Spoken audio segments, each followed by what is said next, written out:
one business radio, Broadstreet Radio. The following are the headlines for the news updates this morning, the 30th day of August 2021. Assassins kill Senator Balana Allah's eldest son. Federal government sued over payment of 729 billion naira to poor Nigerians. Fulani vagabonds making life difficult. Many will die in their sleep. Oyedepo.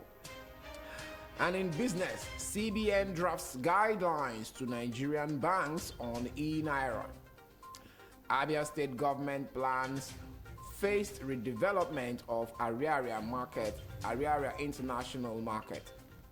Tax remittance, MTN owes Nigeria, has payment plan with FIRS, says federal government. And in sports, Tokyo Paralympics, Nigeria's Omolayo wins weightlifting gold. Good morning. Welcome to the news update from your number one business radio, Broadstreet Radio, in association with Automedics Auto Care Limited, Ajao Estate Branch, and Dependable Securities Limited. I am Otosi James Chuku, and here are the news in full.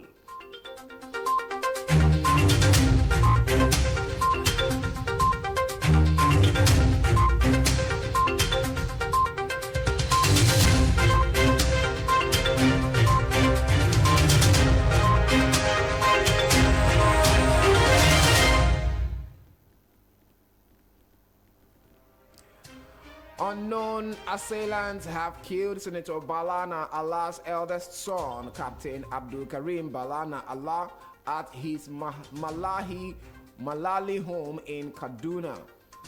It was gathered that the 36-year-old was found tied and strangled while the killers escaped with his vehicle and some of his belongings.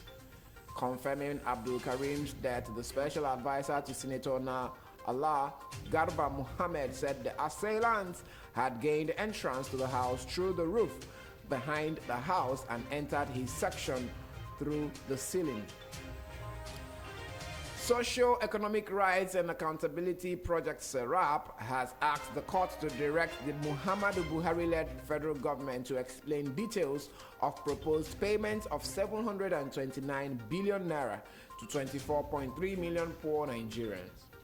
The group made the request in a suit number FHC LCS 853/2021 filed at the Federal High Court in Lagos against the Minister of Humanitarian Affairs, Disasters Management and Social Development, Sadiya Umar Farouk. SERAP demanded that the government should explain the rationale for paying 5,000 naira to 24.3 million poor Nigerians for 6 months, which translates to 5% of the country's budget of 13.6 trillion naira for 2021. The group also wants the government to disclose the mechanisms and logistics for the payment, the list of beneficiaries and how they have been selected, and whether the payments will be made in cash or through bank verification numbers or other means. The Christian Association of Nigeria Youth Wing has lamented the recent attacks in Jos North local government area of Plateau State, which claimed over 35 lives, and called on Nigerians to adopt self-defense against bandits. The Christian youth body also asked the federal government and security agencies to come up to up their game in protecting lives and property across the country.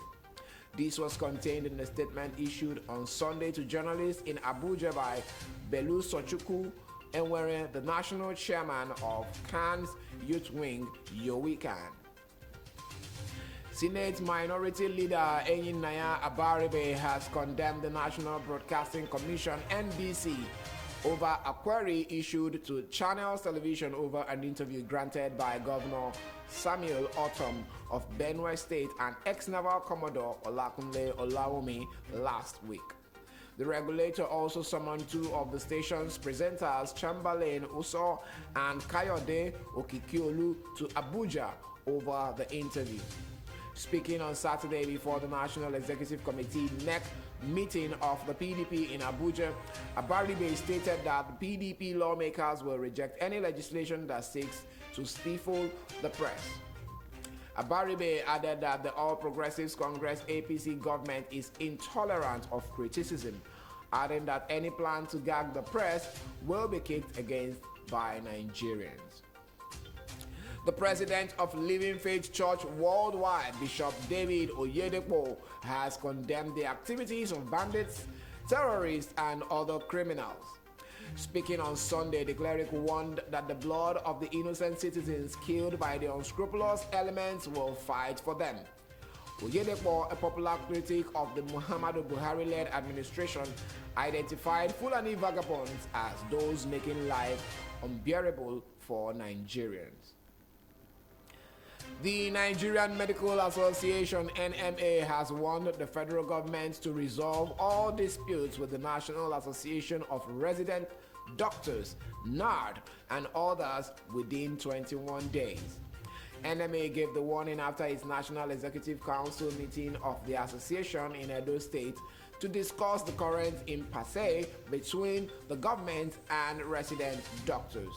A statement by the NMA president, Professor Innocent Uja, the group asked the government to fully resolve all the issues contained in the various agreements signed with its affiliate members.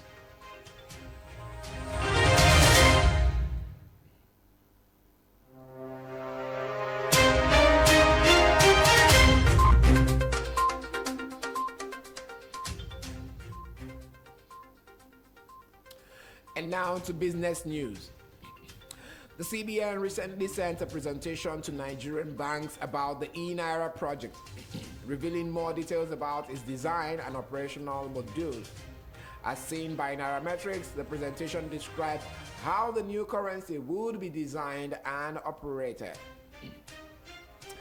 In fact, the report states that the e-Naira is a legal tender for the entire country. The report also mentions that it will have non-interest bearing CBDC status, a transaction limit for customers, and a value-based transaction limit.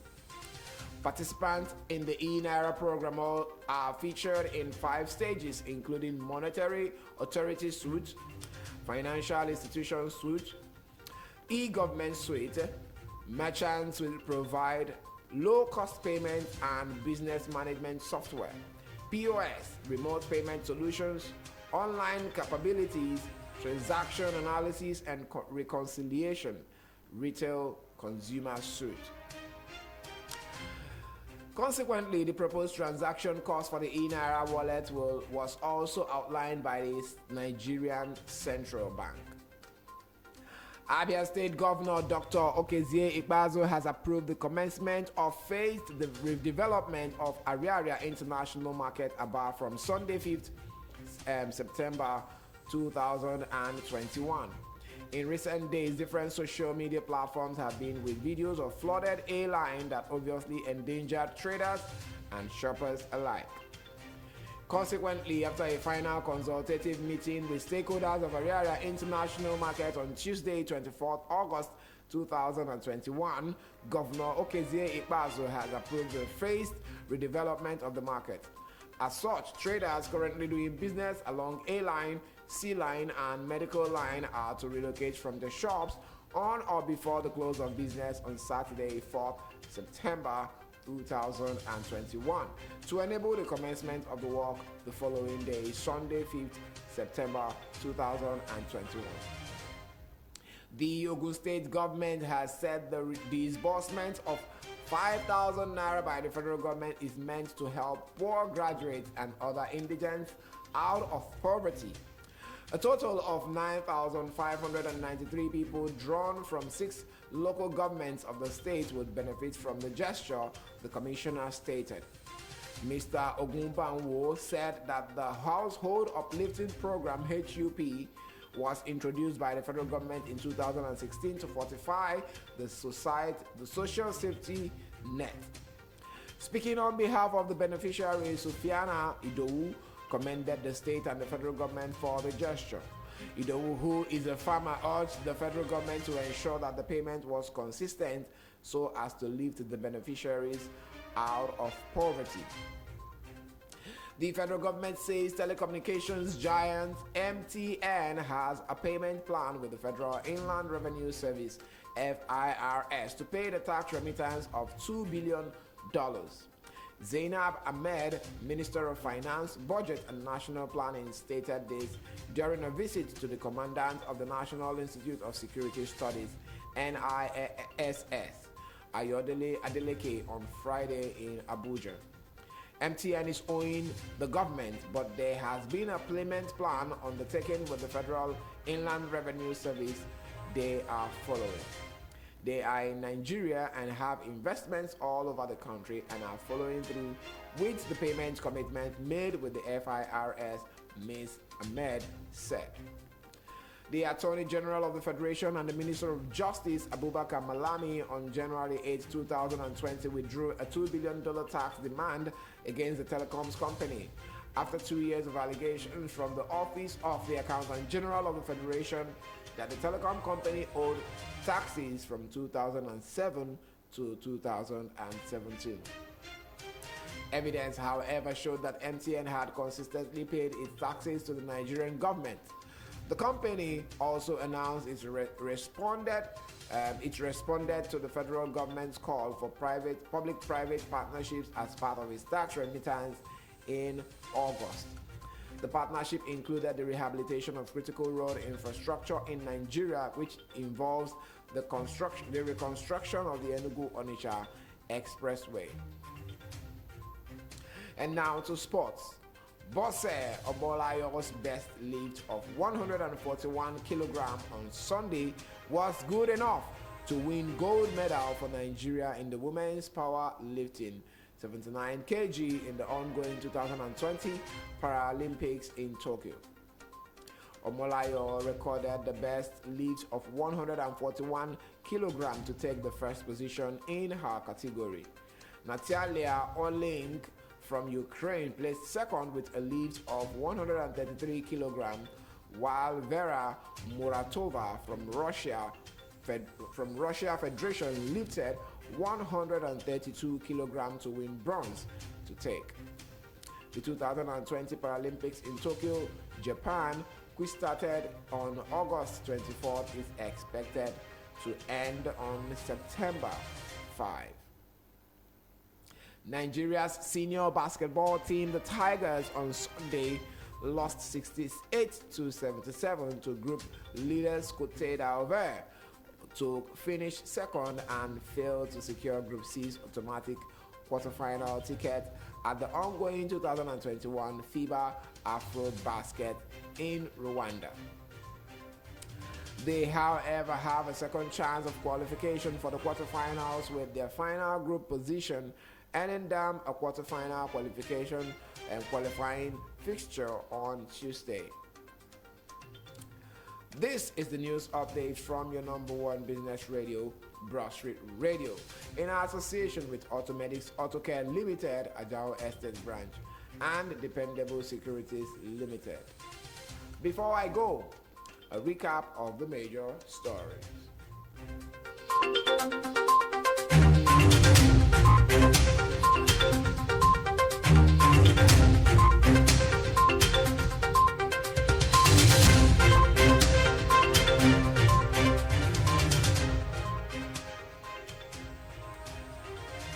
Assassins kills to Balana, Allah's eldest son.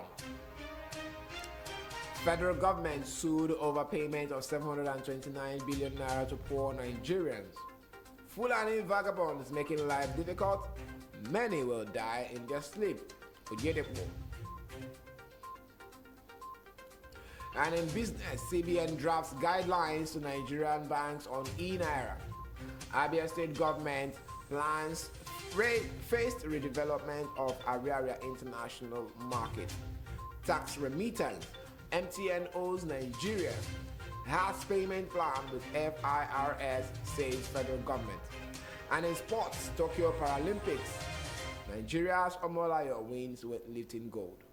Enjoy the rest of the day. I am Otosi James Chuku, and you are listening to your number one business radio, Broadstreet Radio. Do well to follow us on our social media platforms. On Facebook, follow and like our page at Broadstreet Radio NG. On Instagram, join the conversation at Broadstreet Rad. And then on YouTube, download and watch our videos at Broadstreet Radio NG on YouTube. Subscribe to our channel on YouTube, and then you could check our website at www.broadstreetradio.com. It's still Broadstreet Radio, your number one business radio. Enjoy the rest of the day. And up next at 8:30 a.m. is newspaper review with Semo Sinochi and Eze. Do have a wonderful day ahead.